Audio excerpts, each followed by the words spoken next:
ក្រោមលុបត្រជាក់តើនាងមានដឹងទេថាទឹកដីនាងនេះណាមហាណាចាំងនគរជាតិធ្លាប់ខ្ពង់ខ្ពស់គេឈ្មោះខ្ទីកតមានវប្បធម៌បរុនទេក្នុងទ្វីនលោកា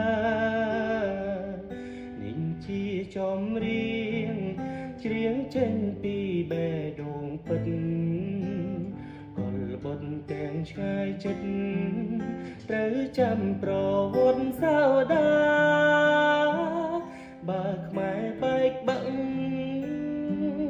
ខ្មែរនឹងមរណាបាត់បង់ឈ្មោះអាសាព្រោះការបែកបាក់សាមគ្គីជាកូនខ្មែរ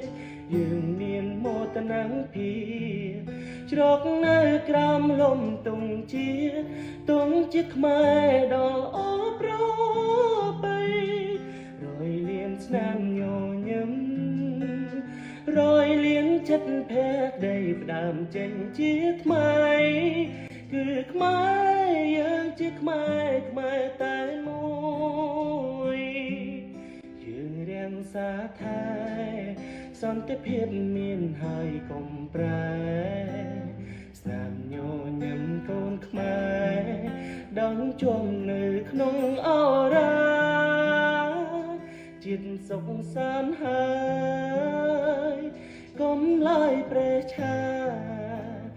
អភិវឌ្ឍជាថ្លៃថ្លារាសាជាតិខ្មែរឲ្យកាន់កា